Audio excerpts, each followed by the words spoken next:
First Lady, Becky. I'm just really happy to be here. It feels like home. We've been here 3 times. I facilitated a housing workshop, and we were together with Ash Wednesday, and I'm really honored to be with you here the 4th Sunday of Lent. We started with Ash Wednesday with the remembrance of death and beauty from the ashes. And we're in the midst of the 40 days of Lent. We're technically 46 because of the Sundays, which are feast days. And during that time, it's a period of self-examination, spiritual discipline, and divine grace. And during that period of self-examination, the title of my sermon today is, How Did I Get Here? Where am I going? And let it go. And there's 3 points that I want you to think about. It's confession, cultivating forgiveness, compassion, and letting it go. I started taking weekly tennis lessons at Boston University. And the teacher said to me, people gravitate towards being forehand dominant or backhand dominant. I have a pretty good forehand. We were going through the lessons and I was not missing one forehand. And there was another classmate who could not seem to hit the forehand. And I felt compassion and mercy and encouragement for her. And then our positions switched. We began to teach the backhand. And I realized I am not backhand dominant. I could not hit one backhand ball.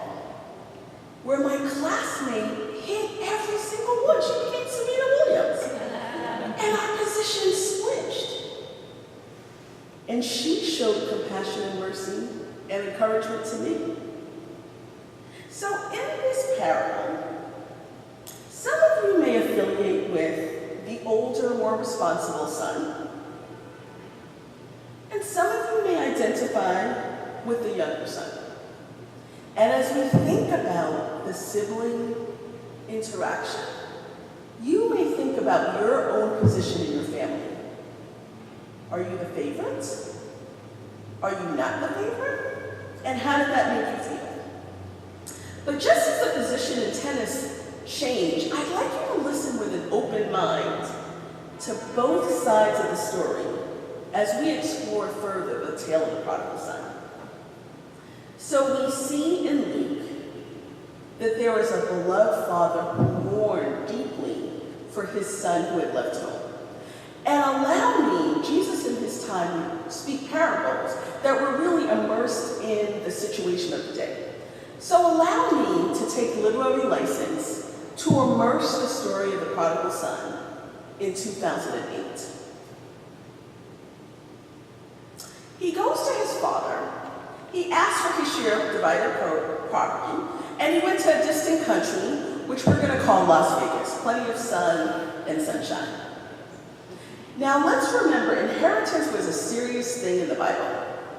In Deuteronomy 21:7, he said he must acknowledge the son of his unloved wife as the firstborn by giving him a double share of all he has.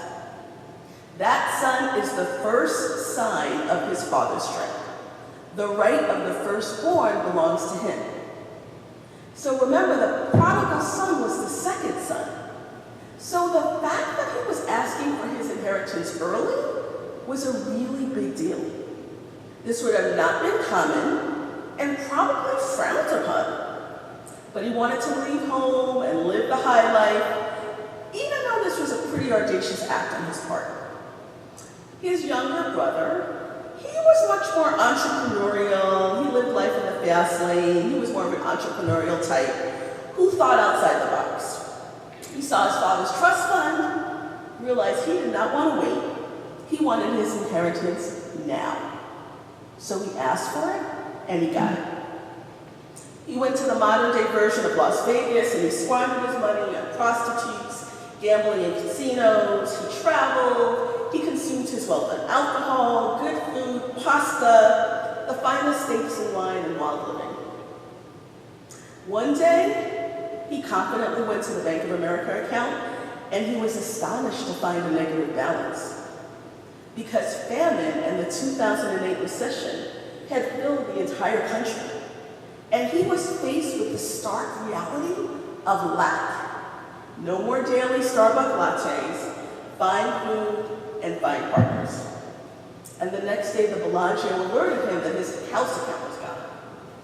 How can he realize that the U.S. would go into a severe recession that would close banks as great as Lehman Brothers and literally throw the whole economy into a recession?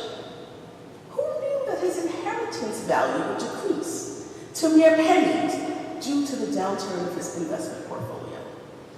He had to move to a seedy, bed-bug-infested motel, barely able to pay the daily fines, miles away from the main light-littered streets of the hotels with replica of New York, Paris, and Las Vegas. He ended up going to a farm on the outskirts of Las Vegas, and he worked with his hands with the pigs. And I looked up what pigs were fed. Bone meals, grain, not too appetizing. And sometimes when we are at our lowest, we literally are on the ground eating the food of the pigs. And we can forget our position as children of the Creator when we are literally on the ground looking up at what we used to have.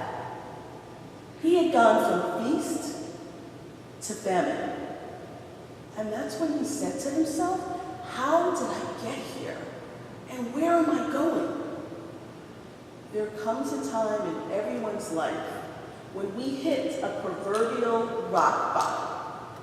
For some, it is diminishing job prospects, family problems with children or partners, physical illness that is unexpected, or the grief of a loss of a loved one, marriage, or situation. We ask ourselves, how did we get here, and where do we go from here? And sometimes we encounter individuals that we're not typically when we're at the bottom. And he ends up interacting with some of the homeless individuals in his situation, and he asked them, what is the history of how you became to be homeless? And he learned, as he talked to them, he said, he learned about the redlining industry and how 80 years ago, the federal government set up hazarded red line districts, and with very strict guidelines. It was best, still desirable, definitely declining and hazardous. And it was green, blue, yellow, and red. And part of the ethics is the real estate agents were required to do this to maintain segregation. So even if there was a wonderful middle-class neighborhood with single-family homes, if there was one African-American family that lived in it, it was redlined. And the result of that is today, the neighborhoods that were redlined, their value is 47% less than houses that were in the most desirable areas. And as a result of that, the generational wealth that we can often pass down to our children and our legacy from housing is lost. And so if you don't have that cushion, and you lose your job, and you miss a paycheck, and you get sick, all of a sudden you need the services of a woman's lunch place or a Rosie's place. This church sits on one of the richest streets in Boston, but you choose to house a women's shelter and hold community meetings on the plight of the homeless who are literally on your doorsteps. You choose to show compassion and cultivate an atmosphere where you're trying to solve the problems of the disenfranchised and the downtrodden. So in the midst of his pain, the prodigal son began to feel compassion for the poor he encountered, and his proximity to the disenfranchised changed him. As he asked himself, how did I get here? Sometimes if we're honest, it's our own pride or self-centeredness that has led us to our current circumstances. Sometimes it's through absolutely no fault of our own, but based on others' cruelty, racism, sexism, homophobia, classism, ageism, that we have gone from feast to famine.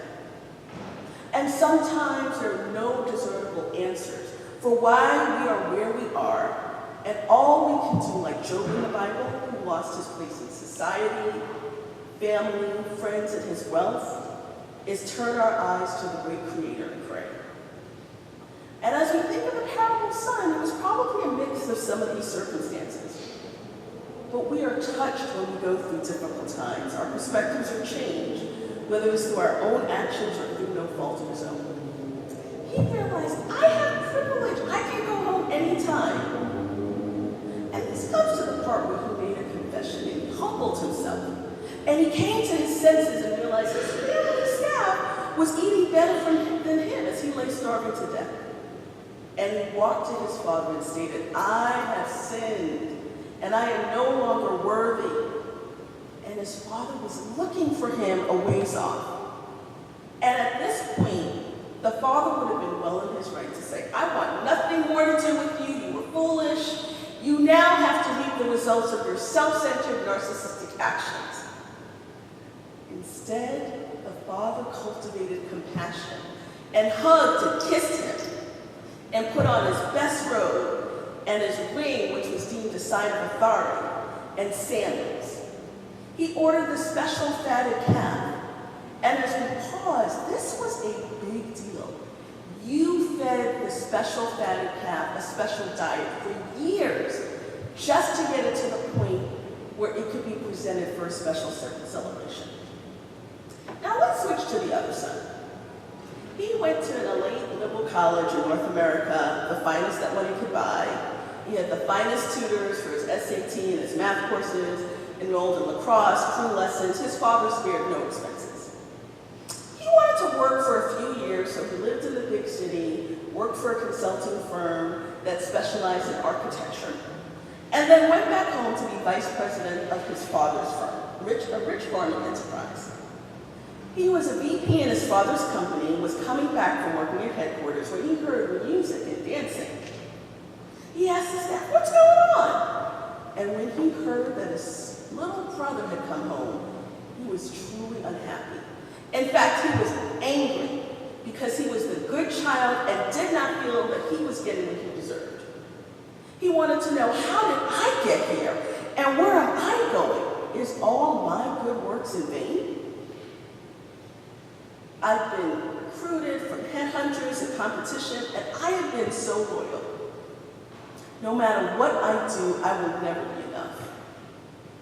And I'm going to pause here because I don't want to minimize the initial shock, pain, and hurt that the firstborn felt. Sometimes I think he gets a bad rap because he was angry, but at that moment he felt justified.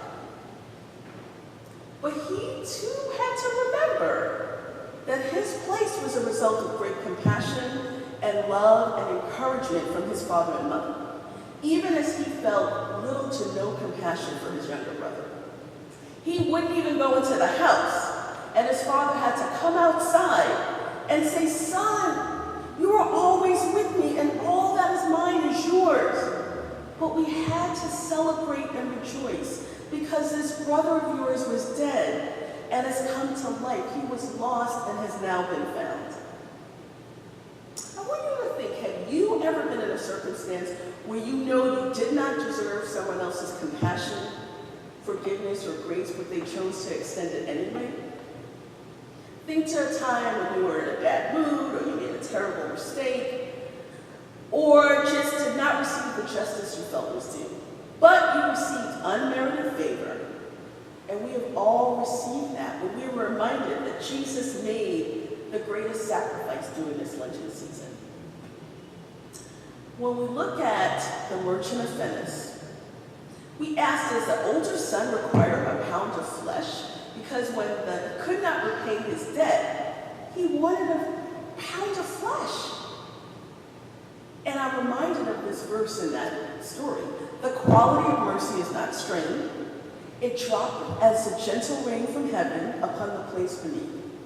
It is enthroned in the heart of kings. It is an attribute to God himself.